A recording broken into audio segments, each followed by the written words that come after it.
విద్యార్థులపై సీఎం రేవంత్ చేసిన వ్యాఖ్యలను బీజేపీ ఎంపీ ధర్మపురి అరవింద్ తీవ్రంగా ఖండించారు.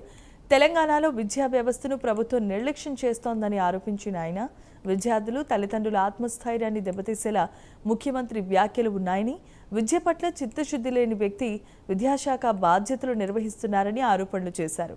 విద్యాశాఖను శ్రీధర్ బాబుకు అప్పగిస్తే బాగుండేదని సూచించారు. విద్యాశాఖ మంత్రిగా సీఎం రేవంత్ ఒక్క పాఠశాలనైనా సందర్శించారా అంటూ ప్రశ్నించారు.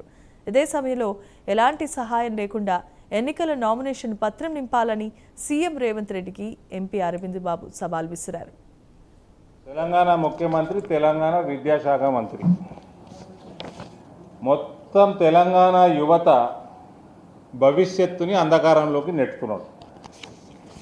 అనుచిత వ్యాఖ్యలు, అమర్యాదకరమైన వ్యాఖ్యలు, అమర్యాదకరమైతే ఫ్యాకల్టీని కూడా అంటున్నాడు. మీరు ఏపీచ్చి చదువు చెప్పిన వాళ్ళని వచ్చి అప్లికేషన్ నింపమాను, వాళ్ళు అప్లికేషన్ కూడా నింపరాదా అంటున్నాడు. మీరు చదువు చెప్పిన వాళ్ళు అనుకో, మళ్ళీ వాళ్ళు సపోర్ట్లు కొడుతున్నారు. ఈ ముఖ్యమంత్రి స్టేట్మెంట్ ఇచ్చినాక ఎవరన్నా ఉద్యోగం ఇస్తారా అండి? చెప్పండి. తెలంగాణ నుంచి ఇంజనీరింగ్ గ్రాడ్యుయేట్ వచ్చిందంటే ప్రపంచవ్యాప్తంగా ఎవరన్నా ఉద్యోగం కళ్ళు మూసుకొని ఇచ్చేస్తారా సర్టిఫికేట్ చూసి?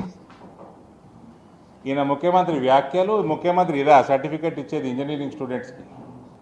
మొత్తం confidence of lakhs of engineering college స్టూడెంట్స్ని కొలాప్స్ చేసిండు, వాళ్ళ ఫ్యామిలీ కాన్ఫిడెన్స్ నాశనం చేసిండు.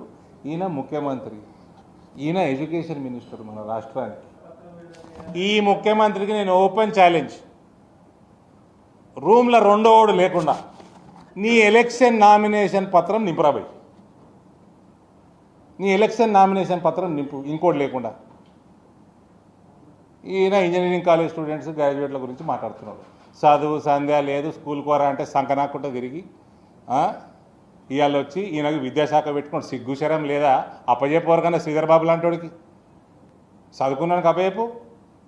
ఈయన పరిపాలన, ఈయన స్టేట్మెంట్లు తెలంగాణని మొత్తం అంధకారంలోకి నెట్టే విధంగా ఉన్నాయి.